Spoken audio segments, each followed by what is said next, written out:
ദൈവ തിരുനാമത്തിന് മഹത്വമുണ്ടാവട്ടെ.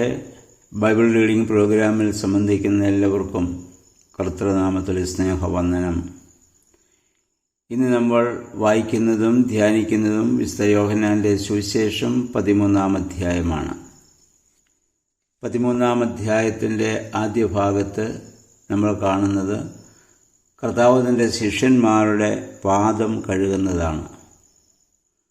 ലോകചരിത്രത്തിൽ ഒരു ഗുരുവും ചെയ്യാത്ത കാര്യമാണ് കർത്താവായ യേശു ക്രിസ്തു ഇവിടെ ചെയ്തു കാണിക്കുന്നത്. സാധാരണ ഗുരുക്കന്മാരുടെ കാലുകൾ ശിഷ്യന്മാർ കഴുകിക്കൊടുക്കാറാണ് പതിവ്. പക്ഷെ അതിനു വിരുദ്ധമായി കർത്താവ് ഇവിടെ ശിഷ്യന്മാരുടെ പാദം കഴുകുകയാണ്. പാദം കഴുകി തുടച്ചു കൊടുക്കുന്നത് അടിമകളുടെ ജോലിയായിരുന്നു. അതൊരു ഹീനമായ പ്രവർത്തനം തന്നെയായിരുന്നു.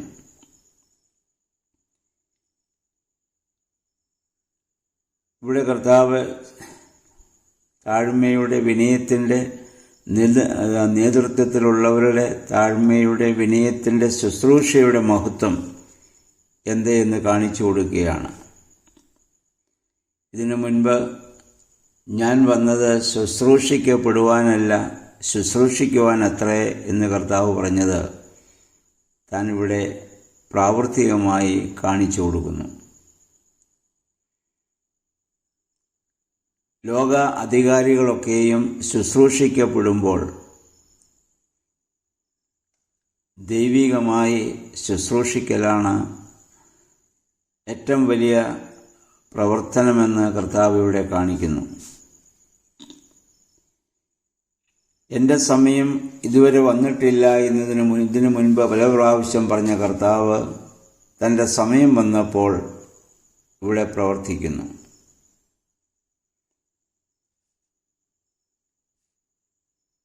ഇവിടെ നമ്മൾ മനസ്സിലാക്കണം, അത്താഴ സമയത്ത് താൻ മേലങ്കി ഊരി വെച്ചു. മേലങ്കി എന്നുള്ളത് ഗുരുവിൻ്റെ അല്ലെങ്കിൽ തൻ്റെ സ്ഥാനത്തിൻ്റെ ആ മഹത്വമാണ്. അത് ഊരി വെച്ചിട്ടാണ് താൻ അത് ചെയ്യുന്നത്. അതിനുശേഷം വീണ്ടും താൻ മേലങ്കി ധരിച്ചു എന്ന് നമ്മൾ വായിക്കുന്നുണ്ട്. അതുകൊണ്ട് ഏത് സ്ഥാനത്തുള്ള ആളും ശുശ്രൂഷിച്ചതുകൊണ്ട് അവരുടെ സ്ഥാനത്തിന് യാതൊരു കോട്ടവും സംഭവിക്കുന്നില്ല. വീണ്ടും അതേ സ്ഥാനത്ത് തന്നെയാണ് അവർക്കിരിക്കാൻ സാധിക്കുന്നത് എന്ന ഒരു ദൂത് കൂടി അതിൽ നിന്ന് നമുക്ക് ചിന്തിക്കാവുന്നതാണ്. അത്താഴ സമയത്ത് സാത്താൻ യൂദയ്ക്ക് ഉറ്റുകൊടുക്കുവാനുള്ളതായ പ്രവണത അവനിൽ ശക്തമാക്കുന്നതായി നമ്മൾ വായിക്കുന്നുണ്ട്.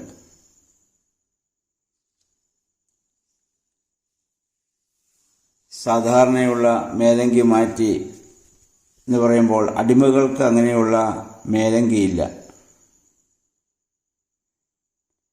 ഇവിടെ ശിഷ്യന്മാരുടെ പാദം കഴുകുമ്പോൾ ആദ്യമായി കഴുകിയത് യൂദായുടെ കാലായിരുന്നുവെന്ന് പിതാക്കന്മാർ പറയുന്നുണ്ട്. അവനിൽ നിന്ന് സംഭവിപ്പാൻ പോകുന്നത് അറിയുന്നവനായ കർത്താവ് തൻ്റെ ദിവ്യ മനസ്ഥിതി ഇവിടെ കാണിച്ചു കൊടുക്കുന്നു. അങ്ങനെ ശിഷ്യന്മാരുടെ പാദം കഴുകി വരുമ്പോൾ അവരിൽ ഏറ്റവും പ്രായമുള്ളവനായ ശീമോൻ പത്രോസ് തൻ്റെ കാലുകൾ കഴുകുന്നതിനെ ഇവിടെ എതിർക്കുന്നുണ്ട്. അത് കർത്താവിനോടുള്ള സ്നേഹവും ഭക്തിയും വിനയവും മുഖാന്തരമാണ് നീ എൻ്റെ പാദം കഴുകരുത് എന്ന് പറയാനുള്ള കാരണം. അപ്പോൾ കർത്താവ് പറയുന്നു, ഞാൻ എന്ത് ചെയ്യുന്നുവെന്ന് ഇപ്പോൾ നീ അറിയുന്നില്ല. അതായത് കർത്താവ് എന്തിനു പ്രവർത്തിക്കുന്നു എന്നതിന് ഉത്തരം കാണുവാൻ പരിമിതനായ മനുഷ്യന് സാധ്യമല്ല. ദൈവമേ, നിന്റെ ഹിതം പോലെ എന്നെ നിത്യം നടത്തണമേ എന്ന് പറയാൻ മാത്രമുള്ള അവകാശമേ നമുക്കുള്ളൂ. പിന്നീട് നീ അറിയും എന്ന് കർത്താവ് പറഞ്ഞു. പിന്നീടെന്ന് പറയുന്നത് പരിശുദ്ധാത്മാവിനെ പ്രാപിച്ച ശേഷം. അതേ പെന്തിക്കോസ്തിയുടെ ദിവസം അവർ പരിശുദ്ധാത്മാവ് വന്നതിന് ശേഷമാണ് യഥാർത്ഥത്തിൽ കർത്താവിൻ്റെ പ്രവർത്തനങ്ങളെ കൂടുതൽ ആന്തരികമായി മനസ്സിലാക്കുവാൻ ശിഷ്യന്മാർക്ക് സാധിച്ചത്. നമ്മിലും ദൈവത്തിൻ്റെ യേശുവിൻ്റെ പ്രവർത്തനങ്ങളെ കൂടുതൽ മനസ്സിലാക്കണമെങ്കിൽ നമ്മളിൽ പരിശുദ്ധാത്മാവ് വന്നെങ്കിൽ മാത്രമേ നമുക്കത് സാധിക്കുകയുള്ളൂ. നിന്നെ ഞാൻ കഴുകിയില്ലെങ്കിൽ നിനക്ക് എന്നോടുകൂടെ പങ്കില്ല എന്ന വചനം ആത്മാവിൻ്റെ കറകൾ കഴുകപ്പെടാത്ത ക്രിസ്ത്യാനിക്ക് അവൻ എത്ര ഉന്നതനായിരുന്നാലും ക്രിസ്തുവിനോടുകൂടി പങ്കില്ല എന്ന ആ കാര്യം നമ്മൾ മനസ്സിലാക്കണം. അപ്പോൾ പത്രോസ് പറഞ്ഞു, എന്നെ നന്നായി കഴുകണമേ. ഇതുതന്നെയാണല്ലോ ദാവീദും 51-ാം സങ്കീർത്തനത്തിൽ പ്രാർത്ഥിച്ചത്. കർത്താവ് പറഞ്ഞു, കുളിച്ചവന് പാദം മാത്രം കഴുകിയാൽ മതി. ഏതു വിരുന്നിലും അക്കാലങ്ങളിൽ സംബന്ധിക്കുന്നവർ കുളിച്ച് യോഗ്യമായ വസ്ത്രം ധരിക്കുക പതിവായിരുന്നു. കുറേ വർഷങ്ങൾക്ക് മുൻപ് നമ്മുടെ ഇടയിലും നടന്നു വരുന്നവരുടെ പാദം കഴുകി വീടിനുള്ളിലേക്ക് പ്രവേശിക്കുന്ന രീതി നമ്മുടെ നാട്ടിലും ഉണ്ടായിരുന്നതാണ്. കാലങ്ങൾ ഇന്നത്തെ പോലെ ചെരുപ്പും മറ്റ് സംവിധാനങ്ങളും ഒന്നുമില്ലായിരുന്നല്ലോ. വിശ്വാസപരമായി നമ്മൾ ചിന്തിക്കുമ്പോൾ ഈ കഴുകൽ മാമോദീസായ്ക്ക് ശേഷമുണ്ടാകുന്ന അശുദ്ധികൾ മാറ്റുവാനാണെന്ന് നമുക്ക് ചിന്തിക്കാം. മാമോദീസയിൽ കഴുകൽ നമുക്ക് ലഭിക്കുന്നുണ്ട്. പക്ഷെ വീണ്ടും വീണ്ടും മാമോദീസ മുങ്ങേണ്ട ആവശ്യമില്ല, അങ്ങനെ ചെയ്യാനും പാടില്ല. എന്നാൽ മാനസാന്തരം, പ്രാർത്ഥന, പാപത്തിൻ്റെ ഏറ്റുപറച്ചൽ, വിശുദ്ധ കുർബാന അനുഭവം എന്നിവ മൂലം വീണ്ടും നമ്മളെ തന്നെ കഴുകുന്ന പൂർണ്ണ വിശുദ്ധിയിലേക്ക് കടന്നു വരുവാൻ നമുക്ക് സാധിക്കുന്നുണ്ട്. കർത്താവ് പറഞ്ഞു, നിങ്ങൾ ശുദ്ധിയുള്ളവരാണ് എന്ന കർത്താവിൻ്റെ സാക്ഷ്യം അത് സ്ത്രീഹന്മാർക്ക് ലഭിച്ചതുപോലെ ഇന്നും ക്രിസ്തുവിനെ ശുശ്രൂഷിക്കുന്നവർക്ക് ലഭിക്കേണ്ട സാക്ഷ്യമാണത്. നിങ്ങൾ ശുദ്ധിയുള്ളവരാണെന്ന് കർത്താവ് നമ്മളെക്കുറിച്ച് പറയാൻ ഇടയാകത്തക്കവണ്ണം ഈ ഭൂമിയിൽ ജീവിക്കേണ്ടവരാണ് ഓരോ ക്രൈസ്തവനും. എന്നാൽ കർത്താവ് ഒരു കാര്യം, എന്നാൽ എല്ലാവരും അങ്ങനെയല്ല എന്നൊരു വാക്കുകൂടെ കർത്താവ് പറയുന്നുണ്ട്. അത് യൂദയുടെ മനോഭാവം മനസ്സിലാക്കി കർത്താവ് അവിടെ പറഞ്ഞതാണ്.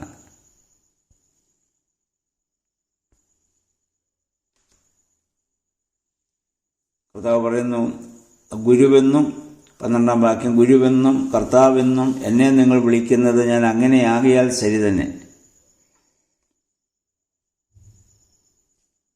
സ്നേഹനിർഭരവും വിനയം നിറഞ്ഞതുമായ സേവനമാണ് കർത്താവിനെ ഇവിടെ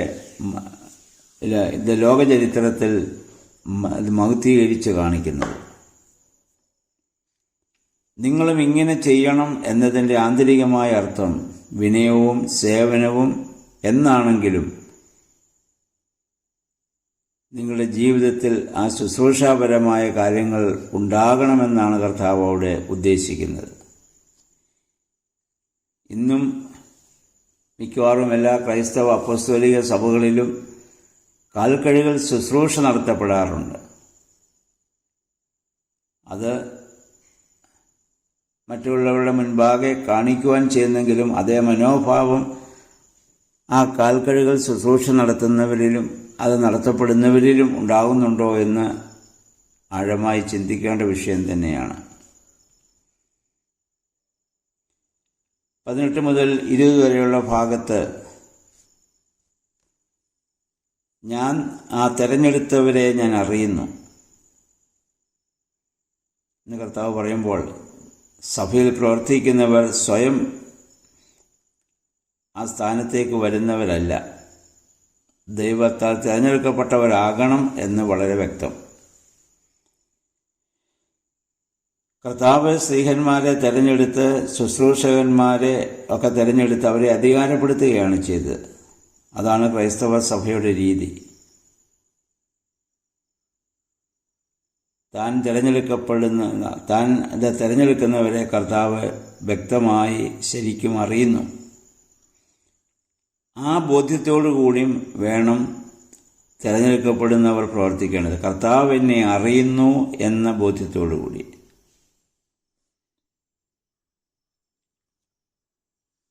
പിന്നീട് കർത്താവ് പറയുന്നു, എന്നോടൊപ്പം അപ്പം ഭക്ഷിക്കുന്നവൻ. യഹൂദന്മാരെ സംബന്ധിച്ചിടത്തോളം സ്നേഹത്തിൻ്റെയും വിധേയത്വത്തിൻ്റെയും പ്രകടനമായി അത് വിചാരിച്ചിരുന്നു കൂടിയിരുന്ന് അപ്പം ഭക്ഷിക്കുക എന്നുള്ളത്. പക്ഷെ ഒന്നിച്ച് എൻ്റെ കൂടെ അപ്പം ഭക്ഷിക്കുന്നവൻ അവൻ വൻ ചതി ചെയ്യാൻ പോകുന്നു എന്ന സൂചന കർത്താവ് ഇവിടെ ഇത് നൽകുന്നുണ്ട്. പിന്നെ കർത്താവ് പറയുന്നു, തിരുവെഴുത്ത് നിവൃത്തിയാകേണ്ടതാകുന്നു. ഇത് വായിക്കുമ്പോൾ അതിനായി കർത്താവ് യൂദായെ തിരഞ്ഞെടുത്തെന്നല്ല, തിരുവെഴുത്ത് നിവൃത്തിയാകത്തക്കവണ്ണം എല്ലാം യഥാകാലം സംഭവിക്കും എന്നാണ് കർത്താവ് ഇവിടെ പറയുന്നത്. കർത്താവ് ദൈവം കൂടിയാകിയാൽ സംഭവിക്കാനുള്ളത് അറിയുകയും ശിഷ്യരെ അത് അറിയിക്കുകയും ചെയ്തു. എന്ന് പറഞ്ഞാൽ തൻ്റെ ജീവിതത്തിൽ സംഭവിക്കാൻ പോകുന്ന ഈ ക്രൂശുമരണവും പീഡാനുഭവവും സന്ദർഭവശാൽ സംഭവിച്ചതല്ല. കഷ്ടാനുഭവവും മരണവും എല്ലാം താൻ സ്വയം ഏറ്റെടുക്കുകയാണ് എന്നുള്ള ഒരു വലിയ സന്ദേശമാണ് കർത്താവ് ഇവിടെ നമുക്ക് നൽകുന്നത്. സ്ത്രീഹന്മാരോട് കർത്താവ് പറഞ്ഞ് നിങ്ങളെൻ്റെ സ്ഥാനാപതികളാണെന്നുള്ള ആ ഒരു വലിയ ദൂത് കർത്താവ് അവർക്കിവിടെ ഇത് നൽകുന്നുണ്ട്. ഒരു സ്ഥാനാപതി സ്വന്തം യോഗ്യതയല്ല. നമുക്കറിയാം, അംബാസഡേഴ്സ് രാജ്യത്തിൻ്റെ സ്ഥാനാപതികളായി മറ്റ് രാജ്യങ്ങളിൽ പ്രവർത്തിക്കുന്നവരാണ്. താൻ ഏത് രാജ്യത്തിൽ നിന്ന് വന്നോ ആ രാജ്യത്തിൻ്റെ അന്തസ്സും മഹിമയും താല്പര്യവുമാണ് അവർ ചെല്ലുന്ന രാജ്യത്ത് അവർ അറിയിക്കേണ്ടത്. അങ്ങനെ വരുന്നവരെ ബഹുമാനിക്കുന്നത് ആ രാജ്യത്തെ ബഹുമാനിക്കുന്നതിന് തുല്യവുമാണ്. അവരെ അയച്ച ആ ഭരണാധിപനെ ആദരിക്കലാണത്. ദൈവിക അധികാരികളായിട്ട് ഇന്ന് സഭയിലുള്ളവർ സ്ത്രീഹന്മാരുടെ പിന്തുണച്ചക്കാർ കർത്താവിൻ്റെ സ്ഥാനാപതികൾ ആണെന്നുള്ള ബോധ്യത്തോടെ ഓരോ അധികാരികളും പ്രവർത്തിക്കേണ്ടതാണ്.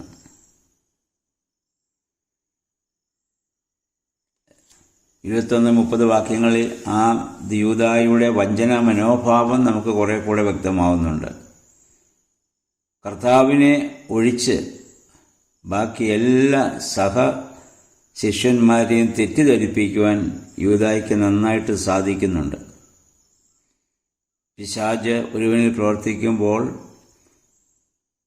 മറ്റുള്ളവർക്കില്ലാത്ത രീതിയിൽ ബുദ്ധിപരമായ കാര്യങ്ങൾ നീക്കുവാൻ അവന് സാധിക്കുകയും ചെയ്യും.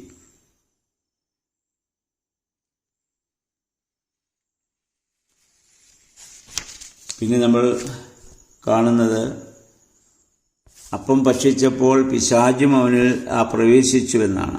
പക്ഷെ അതിനു മുമ്പ് തന്നെ അവൻ പൈശാചികമായ ചിന്തകൾ അവനിൽ കടന്നുകൂടുകയും അവർ ചെന്ന യഹൂദന്മാരുമായി പറഞ്ഞു വെക്കുകയൊക്കെ ചെയ്തതാണ്.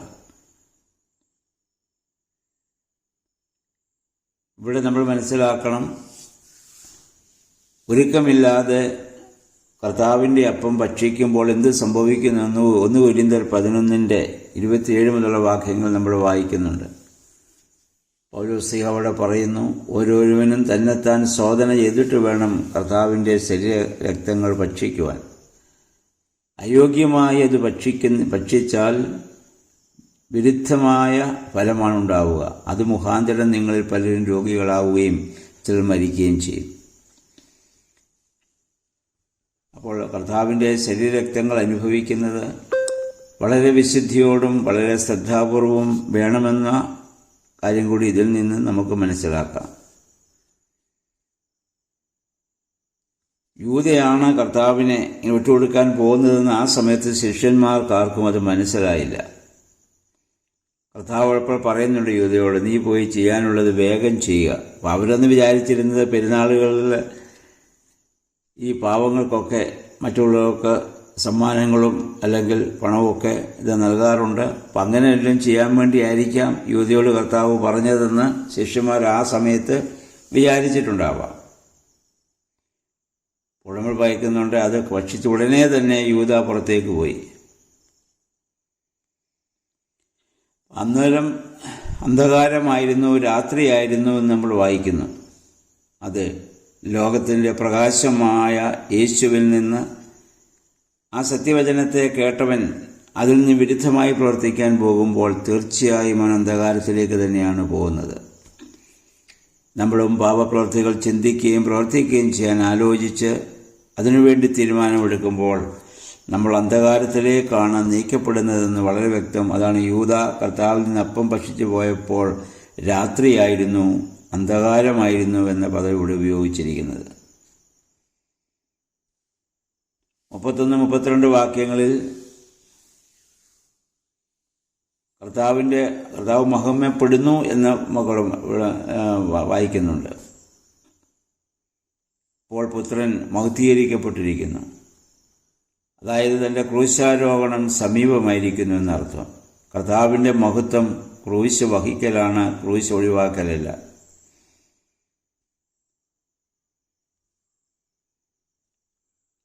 പുത്രൻ മൂലം ദൈവം മഹിമപ്പെട്ടിരിക്കുന്നു. നമ്മുടെ കർത്താവിൻ്റെ അനുസരണമാണ് പിതാവായ ദൈവത്തെ മഹത്വപ്പെടുത്തിയത്. ഇപ്പോൾ മാതാപിതാക്കളും മഹത്വപ്പെടുന്നത് മക്കൾ അവരെ അനുസരിക്കുന്ന മൂലമാണല്ലോ. അപ്പോൾ പിതാവായ ദൈവം ക്രിസ്തു മുഖാന്തരം ഇവിടെ മഹിമപ്പെട്ടു. ക്രിസ്തുവിൻ്റെ മനുഷ്യാവതാരം, രക്ഷാകരമായ മരണം എന്നിവ മൂലം ദൈവസ്നേഹം പ്രത്യക്ഷമാക്കുകയും അങ്ങനെ ദൈവമഹത്വം വർദ്ധിക്കുകയും ചെയ്തു. ഇതുപോലെയാണ് നമ്മളും കർത്തൃപ്രാർത്ഥനയിൽ നിന്റെ ഇഷ്ടം സ്വർഗത്തിലെ പോലെ ഭൂമിയിലാകണമെന്ന് പ്രാർത്ഥിക്കുന്നത്. പിതാവിൻ്റെ ഇഷ്ടം അറിയുന്നത് മക്കളാണ്. ആ ഇഷ്ടപ്രകാരം നമ്മൾ ഭൂമിയിൽ പ്രവർത്തിക്കുമ്പോഴാണ്, അല്ലെ ജീവിക്കുമ്പോഴാണ് ദൈവനാമം ഭൂമിയിൽ മഹത്വപ്പെടുന്നത്. ദൈവം ക്രിസ്തുവിനെ മഹത്വപ്പെടുത്തും. അതാണ് തൻ്റെ മരണസമയത്ത് സംഭവിച്ചതായ ഭൂകമ്പം, അന്ധകാരം, മരിച്ചവരുടെ ഉദ്ധാനം, ദേവാലയത്തിന് മറ കയറുക. അപ്പം അവിടെ ക്രിസ്തുവിൻ്റെ ദൈവത്വം ലോകത്തിന് മഹിമപ്പെടത്തക്കവണ്ണം ഉള്ള സംഭവങ്ങൾ അപ്പോൾ അവിടെ ഉണ്ടായി. 33 വാക്യത്തിൽ കർത്താവ് ശിഷ്യന്മാരോട് എൻ്റെ മക്കളെ എന്നാണ്. ഇതുവരെ ശിഷ്യന്മാരെ സംബോധന ചെയ്യാത്ത ഹൃദയസ്പർശകമായ ഒരു വാക്ക് ആണത്, എൻ്റെ മക്കളെ എന്നുള്ള യേശുവിൻ്റെ വിളി. കർത്താവ് പറയുന്നു 34 വാക്യം, ഞാൻ പുതിയൊരു കൽപ്പന നിങ്ങൾക്ക് നൽകുന്നു. അതെന്താണ്? ഞാൻ നിങ്ങളെ സ്നേഹിച്ചതുപോലെ നിങ്ങൾ പരസ്പരം സ്നേഹിക്കണം.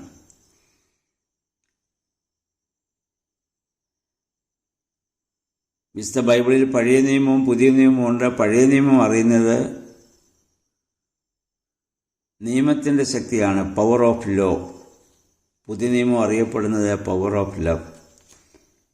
പഴയ നിയമത്തിൽ മുഴുവൻ നിയമങ്ങളാണ്. ആദ്യം 10 കൽപ്പന, പിന്നെ ആചരണ നിയമങ്ങൾ, അങ്ങനെ ഒരുപാട് അതുമായി ബന്ധപ്പെട്ട ഒരുപാട് നിയമങ്ങളുടെ കാര്യങ്ങളാണ് പറയുക. അങ്ങനെ ചെയ്യണം, ഇങ്ങനെ ചെയ്യണം, അത് ഭക്ഷിക്കരുത്, ഇത് ഭക്ഷിക്കരുത് എന്നും പറഞ്ഞ് അത് അശുദ്ധമാക്കുന്നു, ഇത് വിശുദ്ധമാക്കുന്നു. അങ്ങനെ ഒരുപാട് നിയമങ്ങൾ കാണാൻ പറ്റും. പക്ഷേ പുതിയ നിയമം നമ്മൾ വായിക്കുമ്പോൾ മത്തായിയുടെ സുവിശേഷം മുതൽ വെളിപാട് പുസ്തകം വരെ വായിച്ചാൽ നിയമങ്ങളില്ല. ഒരൊറ്റ നിയമമേ കർത്താവ് പറഞ്ഞുള്ളൂ. ആ നിയമം സ്നേഹമാണ്. ഞാൻ നിങ്ങളെ സ്നേഹിച്ചതുപോലെ എന്ന് പറഞ്ഞാൽ കർത്താവ് എങ്ങനെയാണ് സ്നേഹിച്ചത്? തൻ്റെ ജീവനെ തന്നാണ് കർത്താവ് സ്നേഹിച്ചത്. സ്വാർത്ഥപരമായ സ്നേഹമല്ല. ഇതിനെ പറയുന്ന ദൈവികമായ സ്നേഹത്തെ പറയുന്ന വാക്കാണ് ഗ്രീക്കിൽ അഗാപ്പെ.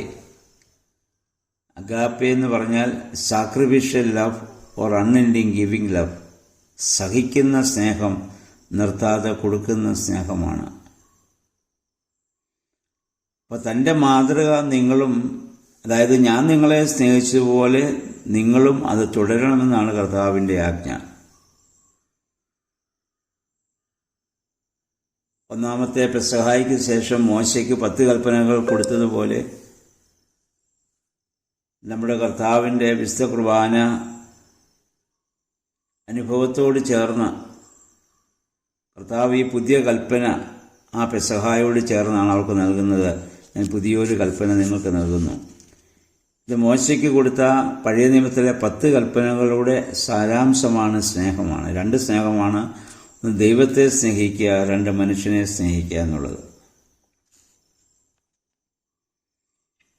പിന്നെ കർത്താവ് പറഞ്ഞു, ഞാൻ എൻ്റെ പിതാവിൽ നിന്ന് കേട്ടതെല്ലാം ഞാൻ നിങ്ങളെ അറിയിച്ചു. ഒന്നും താൻ മറച്ചു വച്ചിട്ടില്ല. നിസ്വാർത്ഥമായി സ്നേഹിച്ചു. അവരിൽ നിന്ന് കർത്താവ് ഒന്നും അത് തിരിച്ചിവിടെ ആവശ്യപ്പെടുന്നില്ല. ഒറ്റ കാര്യമേ കർത്താവ് ആവശ്യപ്പെടുന്നുള്ളൂ, സ്നേഹം, അനുഗമനം. തൻ്റെ മരണത്തിൻ്റെ അവസാനം വരെ തന്നെ ഒറ്റുകൊടുക്കുന്നവനെ പോലും കർത്താവ് ആർദ്രമായി സ്നേഹിച്ചു. ദൈവത്തോട് അവർക്ക് വേണ്ടി താൻ പ്രാർത്ഥിച്ചു.